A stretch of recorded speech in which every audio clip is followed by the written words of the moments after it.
Opening siap. Take 666. Kamera roll action. Gelap menyala pada ramai menjadi polemik. Yang berkabaran bisa sedih mencari simpati. Mengerti apa salah menjadi best spotlight. Yang bertujuan berubah dilema. Setelah berkabaran bisa sedih mencari simpati. Gelap mengarah pada ramai menjadi problema.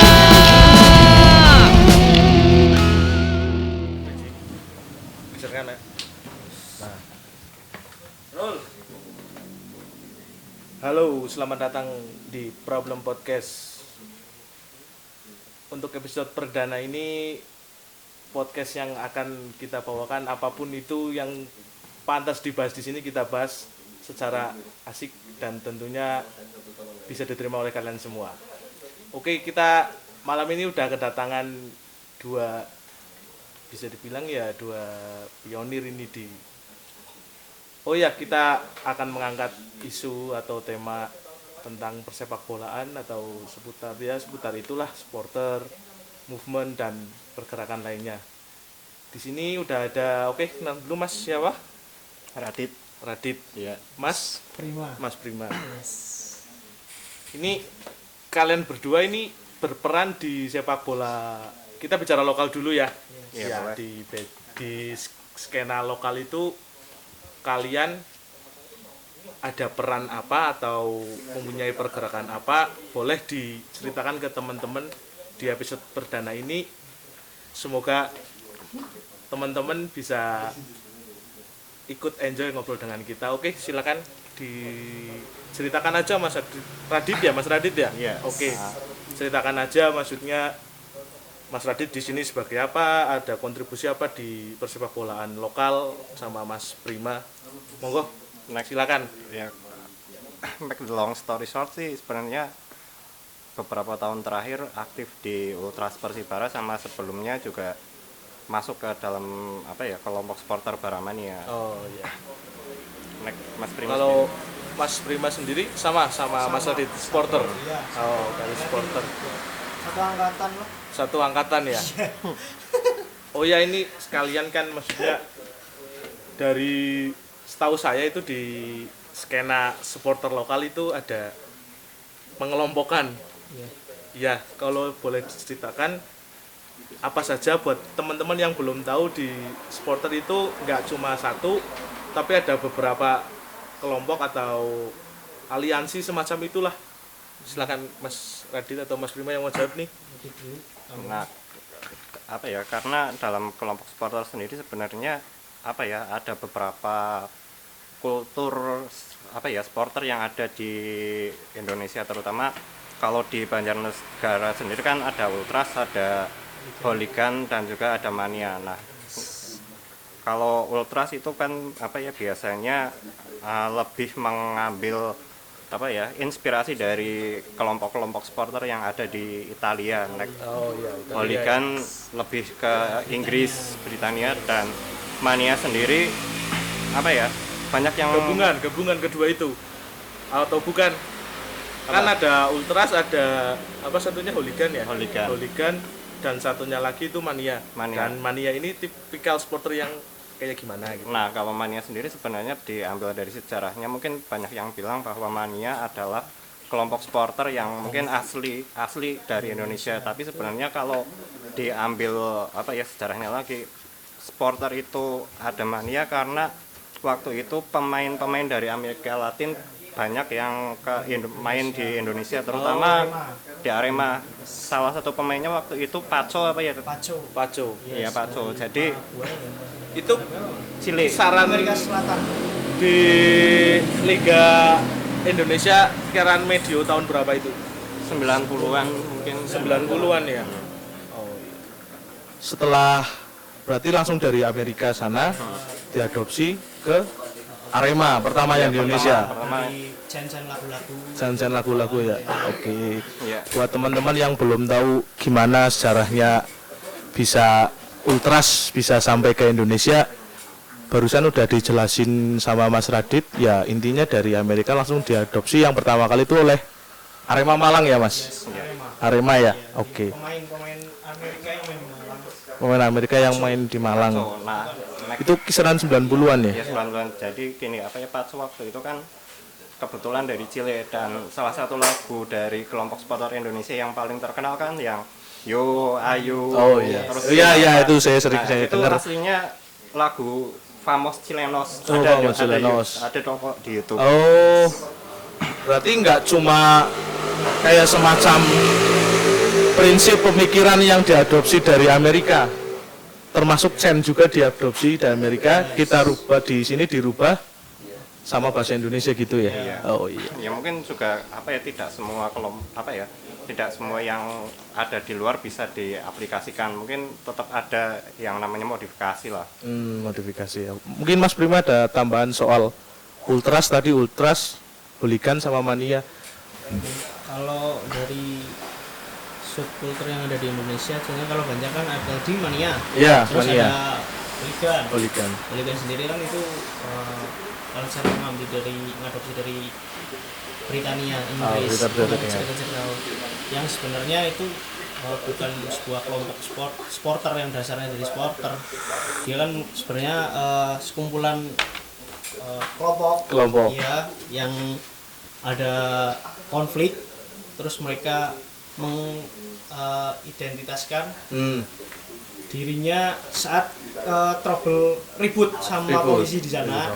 Terus mereka dengan memanipulasi dengan gaya mereka, dengan brand-brand yang ada, akhirnya sampai ke Indonesia, seperti kayak brand-brand yang ada di Indonesia kayak Adidas. Oh iya. Itu kan. Ini menarik nih soal supporter, kita bahas supporter dulu aja ya. Nanti setelah kita ngobrol nanti ke depannya bakalan asik nih kayaknya obrolannya. Iya. Tapi ini sih apa yang masuk dulu sedikit menambahkan, sebenarnya kalau hooliganisme itu kan diambil dari kata-kata hooligan. Nah, hooligan dulu tahun 1800 something di Inggris, istilah itu digunakan untuk para penjahat-penjahat kelas teri. Hooligan ya. Iya, penjahat-penjahat kelas teri kayak apa ya? Kayak sing malak, kayak sing Jarah Jarah dan ya. lain sebagainya. Pokoknya kriminal-kriminal kelas teri. Nah, terus karena waktu itu sepak bola kan sudah mulai populer dan banyak masyarakat yang apa ya, maksudnya tertarik untuk menonton sepak bola. Nah, di situ kan pasti ada yang namanya konflik, kayak gelut, kayak yang apa. Nah, akhirnya media-media di Inggris menyebut orang-orang yang apa ya, yang suka membuat keributan di sepak bola itu dengan julukan yang sama dengan kelompok Hooligan itu tadi. Iya, hooligan itu tadi.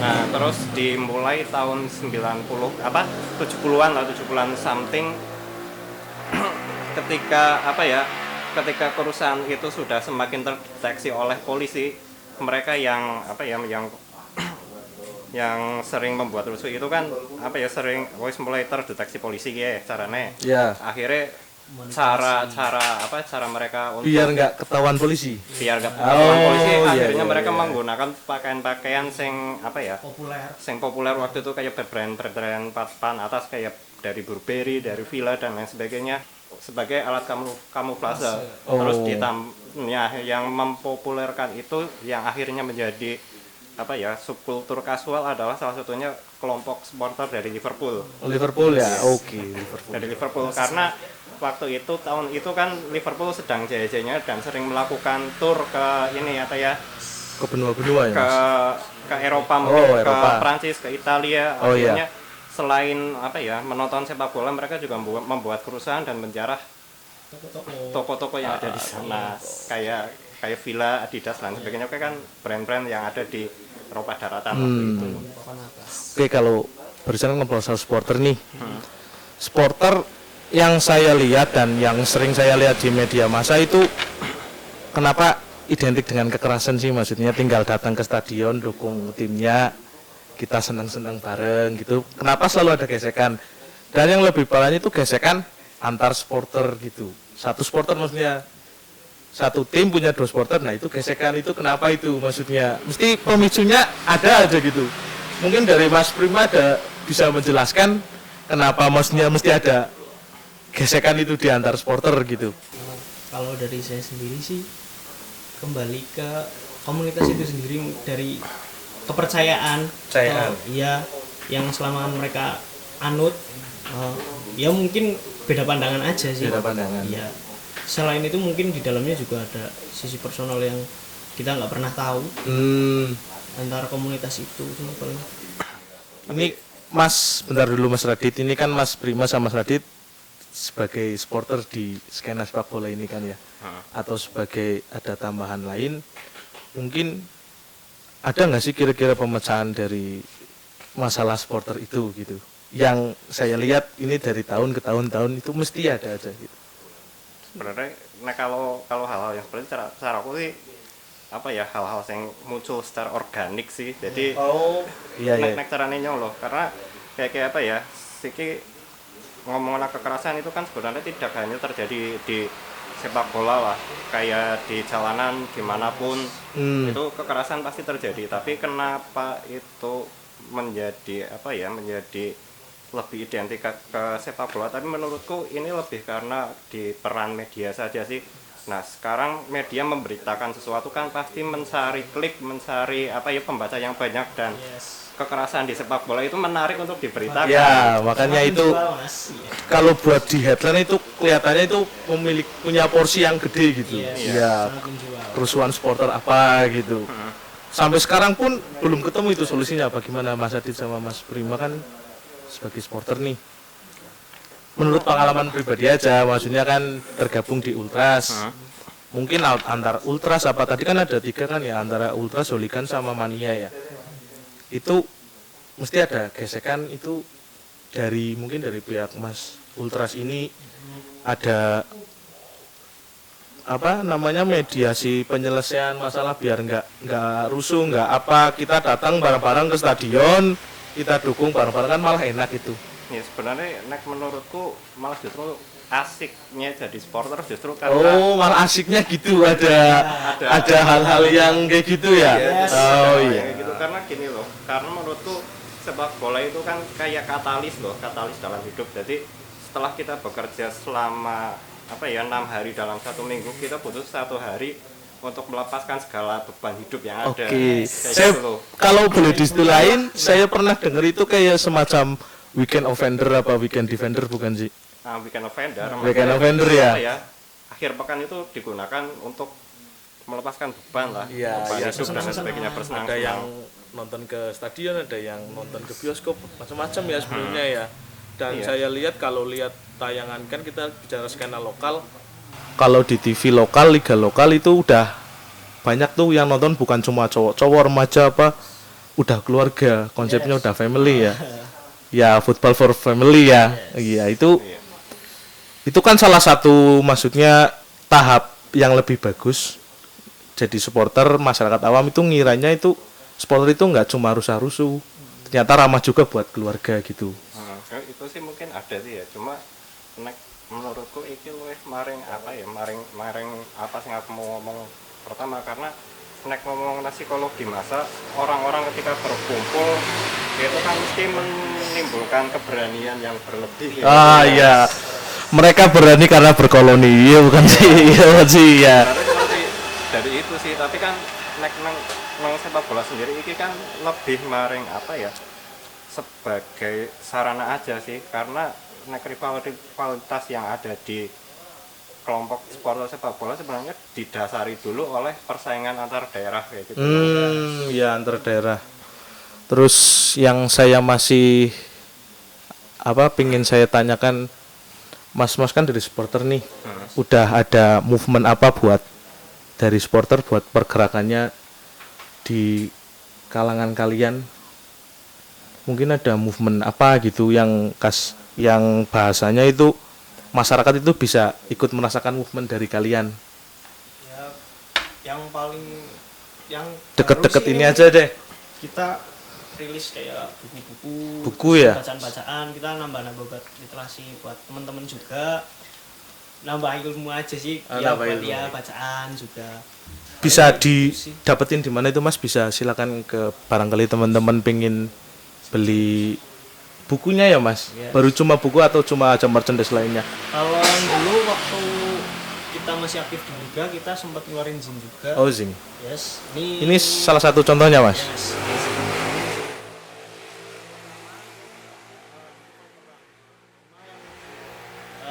lanjutan dari ini tilep mas. Ketilep. Itu kenapa itu bisa ketilep padahal kan ini movement kalian, ini bisa dikatakan senjata kalian buat ke masyarakat, masuk ke market itu enak diterima gitu kan. Kenapa ketilep itu mas, sayang banget tuh. Saya juga bingung mas, hilang tahu-tahu hilang aja sih sebenarnya bacaannya juga menarik sih. Ini yang perdana ini kita juga ngangkat cerita dari tetangga kita, dari teman-teman Brawling Kurva North juga di sini. Garis besarnya tetap sama sih, kita pingin apa ya, menceritakan tentang sepak bola itu sebenarnya apa sih. Sepak bola itu lebih dari 2 kali 45 menit. Oh iya. Yes. Kasarannya cara bahasa Banjar ya pinggirannya akeh ya mas Iya. ya, tidak cuma sepak bola itu. Bukan cuma nendang bola, ada hal-hal lain yang bisa kalian cari di situ sih. Iya. Iya. Boleh. Terus kan tadi ngomongin supporter masuk ke masyarakat. Ini kan kalau movement mas-masnya berhasil kan hubungannya ke masyarakat luas ya mas. Nah itu otomatis ke kota kita Jatiluhur Banjarnegara kan ya mas. Menurut Mas Radit dan Mas Prima, persepak bolaan di Banjar itu gimana sih? Soalnya kan beberapa tahun kebelakangan kan rame tuh, tiba-tiba langsung nggak ada gitu. Mas Radit sama Mas Prima sebagai supporter itu gimana gitu? Sebenarnya apa sih yang terjadi? Barangkali teman-teman belum ada yang tahu atau kurang paham apa gimana, kita coba tanya ke supporter langsung yang dari Ultras ya mas. Iya. Oh ya, silakan. Monggo dijawab. Nah, menurutku apa ya, sepak bola itu kan juga apa ya, prestasi sepak bola itu kan korelasi langsung antara apa yang ada di kotanya itu sendiri. Jadi ambil contoh kayak Persija atau tim-tim mapan yang ada di sepak bola Indonesia itu kan pasti berasal dari apa ya, kota-kota yang secara ekonomi lebih mapan.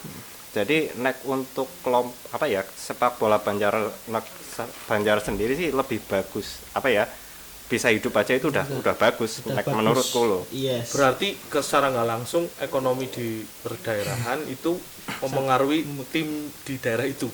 Iya. Yes. Keberlangsungan tim itu ya sangat berpengaruh sih. Sangat berpengaruh. Iya, ya. karena ya pemain di situ digaji juga.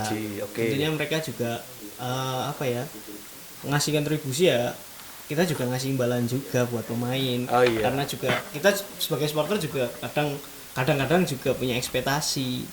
Iya sih. Iya. Nah, korelasinya ya dari apa ya, dari kota-kota yang secara ekonomi lebih kuat kan berarti bisa mendatangkan apa ya, sponsor lebih banyak, terus pemasukan lebih banyak juga, dan ya, pemasukan itu bisa dialokasikan untuk mungkin apa ya, membangun akademi, mengontrak pemain yang lebih bagus. Oh iya, Atau bikin biaya fasilitas itu ya. Bangun fondasi buat tim itu sendiri sih. Itu sendiri setelah kalau pemerintahannya udah bagus, investor pada masuk, itu kemungkinan besar tim di daerah itu bisa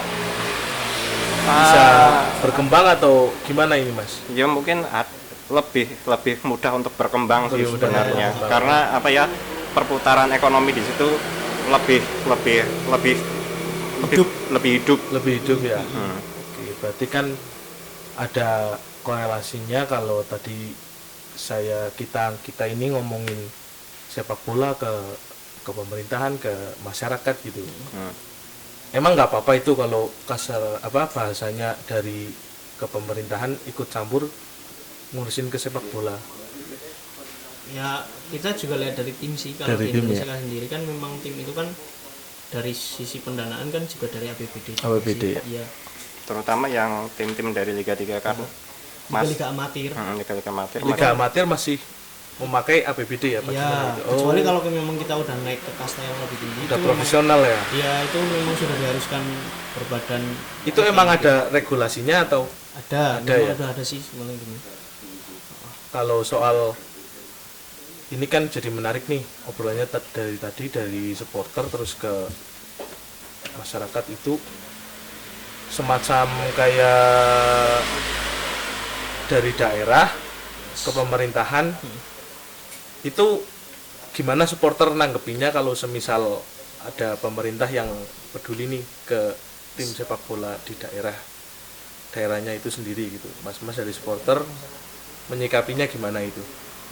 Justru malah bagus sih mas. Bagus ya. Pasti Bagus. kita support Pasti kita support. Maksudnya ujung dari keberlangsungan tim ini kan juga memberi harapan buat pemain-pemain lokal asli Iya. binaan. Ya kita juga mikirnya pemain-pemain ini kan yang sering kompetisi internal kayak akademi gitu kan, mereka juga punya harapan. Jadi ekosistem di daerah sepak bola daerah itu hidup ya, karena Aku gitu. support dari pemerintah. Yes, kita ya minimal pemain-pemain ini punya impian lah. Punya impian. Yes. Jadi sepak bola nggak cuma sepak bola, tapi juga Ada muaranya. ada mulanya, Iya. ada Yes. jenjang ke berikutnya.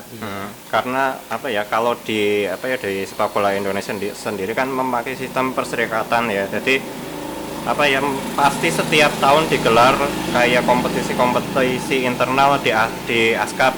Kayak di Banjar sendiri kan itu ada divisi utama Banjarnegara sama divisi 1 ya, terakhir. Nah, pemain-pemain itu ketika Persibara hidup, setelah mereka berkompetisi di kompetisi internal ini apa ya, punya next step lah. Nah, Jadi masa depannya itu kelihatan, nggak cuma main di daerah gitu ya. Iya. Kalau dari pemerintahnya itu sendiri support gitu ya. Tapi kan mesti ada semisal kayak semacam apa sih, polemik gitu, masalah ketika ada, kita ngomongin tadi pemerintahan kan otomatis hubungannya dengan politik ya. Iya. Setahu saya ini yang maksudnya cuma baca-baca dari media, kalau politik disatuin sama sepak bola itu nggak bakal jadi atau gimana sih mas? Sebenarnya gitu. Kalau mas-mas ini kan pelaku langsung, supporter nih, yang di lapangan langsung, yang tahu sebenarnya itu gimana sih gitu. Nah, aku sendiri sih Tanggapannya Mas nggak munafik sih ya. Sepak bola itu sebenarnya olahraga yang politis sih, karena sudah menjadi apa ya, bagian dari masyarakat loh. Tapi nek politik di sini menurutku dipisahkan dulu loh, politik yang seperti apa, karena setauku sih politik itu ada politik dengan P kecil dan ada politik dengan P besar. Wah, Kalau iya, politik menarik nih. dengan P kecil itu kan yang apa ya, maksudnya apa yang kita lakukan sehari-hari, kayak kita Arab pacaran terus berumah tangga dan lain sebagainya, itu kan politik. Tapi kalau politik dengan P besar menurutku ya kayak hal-hal yang rumit lah, kayak soal Skalanya birokrasi gede gitu ya. dan Iya. sebagainya, negara dan sebagainya, itu nggak mumet sih nek ngomong nanti. Berarti nggak ada ketemunya sebenarnya kalau sepak bola sama politik atau gimana? ada aja sih sebenarnya, cuma kan yang Ada membuat keterkaitan atau gimana? ada keterkaitan. Sekarang apa ya, tidak dipungkiri sebenarnya yang membuat sepak bola itu ketika dicampur dengan politik menjadi sesuatu yang ya mungkin sing akeh ngomong ya iki dadi ribet dan lain sebagainya. Sebenarnya caranya kayak karena politik kue sing mlebu nang kono kuwi politik praktis loh. Ya. Jadi mongkor nang kepentingan elektoral tok. Oke, bisa dijelasin ke teman-teman barangkali yang belum ngerti politik praktis itu apa, terus gimana cara masuknya politik itu ke sepak bola tersebut gitu. Nah, next apa ya, sing akeh kan kayak jadi sepak bola itu kan olahraga yang sangat menjual ya kan, kita sepakati itu loh. Jadi iya. Masa jadi juga menjadikan masa yang besar ketika ada pemilu dan lain sebagainya. Jadi sesuatu yang seksi untuk digarap. Nah, ketika iki jadi apa ya, politik praktis sing ibaratnya apa ujung-ujungnya nang kotak suara tok. Jadi iki lho Pak, apa ya, tidak ada keberlangsungan lagi setelah apa ya, setelah masa pencoblosan. Masa pencoblosan itu Dan- selesai hanya sebagai alat. hanya sebagai alat gitu. Nah, tapi nek politik yang bagus menurutku kan ketika calon atau apapun itu sudah jadi, mereka menggunakan powernya untuk menghidupi tim ini. Nah, itu justru menurutku malah bagus. Jadi lebih sinergis antara apa ya, antara sepak bola dan politik yang ada. Kayak mungkin sekarang Pemda bisa mengucurkan dana dan sebagainya, itu kan sangat dibutuhkan gitu loh. Fair Itu aja sih. kalau boleh dipresentase, kira-kira politik sama sepak bola itu berhasilnya itu kira-kira berapa persen sih kalau disatuin gitu? Nek nang era-era perserikatan ketika apa ya, masih banyak tim-tim yang menggunakan APBD ya banyakan sukses sih, kayak Arema tahun 2012. Itu yang kalau nggak salah 2012 eranya Emmanuel Serge bukan sih? Bukan. Bukan ya? Sergi mungkin lebih. Noah Lamsa. Noah Lamsa yang dari Malaysia ya. Oke. Bukan itu. Dan memang nggak bisa dipungkiri mereka juga memanfaatkan sepak bola buat politik juga. Tapi mereka bisa fair, mereka memanfaatkan kita untuk berpolitik, tapi tim itu sendiri juga jalan. Keberlangsungan tim itu sendiri terjamin. Terjamin karena ada APBD dari yang dikeluarkan anggaran buat tim di daerahnya itu tersebut. Iya, next. Sinergi aja. Iya, sinergi. Next yang politik praktis itu sendiri kan biasanya apa ya, kayak calon atau apa itu kan datang ketika hari sebelum pencoblosan, terus apa ya, mensuntikan dana besar untuk tim, terus timnya menanjak, tapi rencana jangka panjang itu masih banyak yang dipertanyakan. Masih abu-abu. Akhirnya ketika apa ya, kepentingan mereka sudah selesai, berarti tanggung jawab mereka kepada tim ini selesai juga. Selesai juga ya, maksudnya datang ke stadion terus pendekatan ke supporter, ngobrol, cari suara atau gimana itu Mas. Biar dia apa di kepemerintahan ada semacam kayak ada jabatan gitu. Ya mungkin ya kayak kuis ya Prim ya. Iya. Banyak terjadi sih. Itu mostly di Indonesia atau cuma Indonesia aja apa di luar pun juga gitu?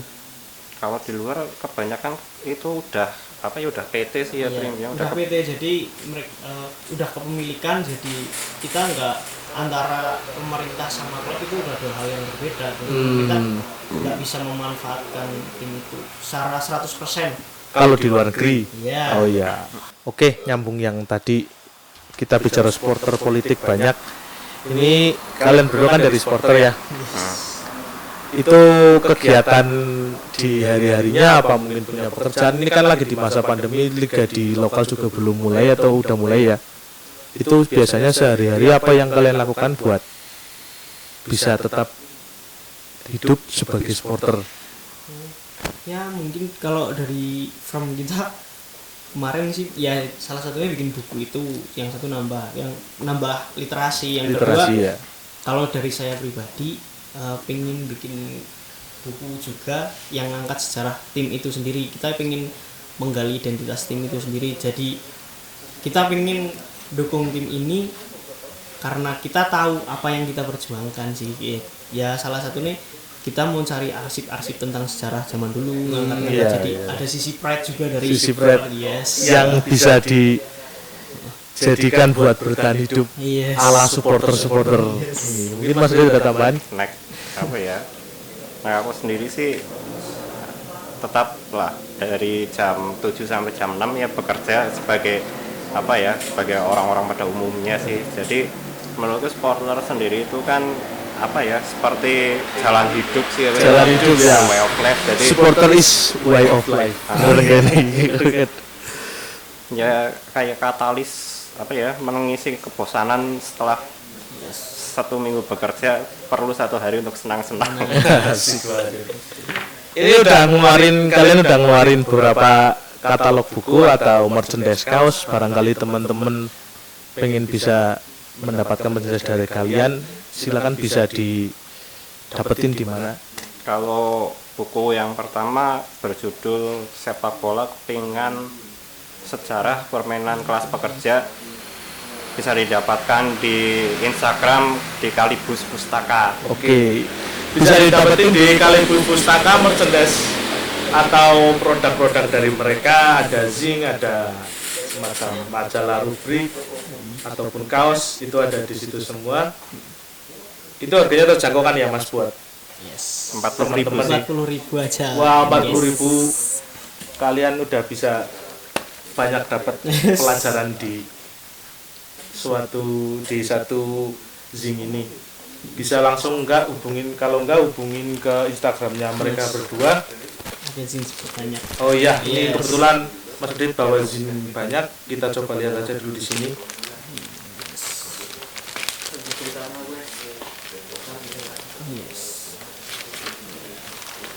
Kalau yang apa ya, kami kerjakan beberapa bulan terakhir sih buku ini. Kalau boleh tahu itu garis besarnya aja Mas Radit. Sepak bola kepingan sejarah permainan kelas pekerja, berarti kita menggali apa ya, bagaimana sepak bola itu terbentuk, terus hubungannya sepak bola dengan kelas pekerja. Nanti kita bicara lagi tentang kultur yang ada di apa ya, supporteran di berbagai penjuru dunia seperti itu. Berarti sepak bola kelas pekerja, dari sepak bola dari supporter kita tetap masih bisa hidupkan seperti itu maksudnya. Mungkin dari Mas Prima ada tambahan? Ya, mungkin itu aja sih ya, dari buku. Mungkin dari next step kita mau bikin apa ya, kayak acara-acara seneng-seneng lah. Wah, buat teman-teman seneng-seneng tuh. mungkin gitu, Buat setelah mensiasati gitu ya after pandemi yes, gitu. ya setelah sekian lama mungkin beberapa waktu kita anyep anyep nggak ada, mungkin kita juga pengen seneng-seneng lagi, pengen kumpul-kumpul lagi, cuma ya masih kita komunikasikan sama teman-teman. Ya, semoga acara yang akan dibikin Mas Pras sama Mas Radit semoga berhasil. Yes. Jadi buat teman-teman jangan dikira supporter itu nggak punya semacam nggak punya kegiatan atau apa gitu. Buktinya mereka bisa mengeluarkan produk-produk ini dan masih bisa buat bertahan hidup di era yang susah ini. Oke, sekian, terima kasih dari saya. Problem Podcast hari ini, your problem is my business. Thank you. Thank you. Dalam mengarah pada harapan menjadi problema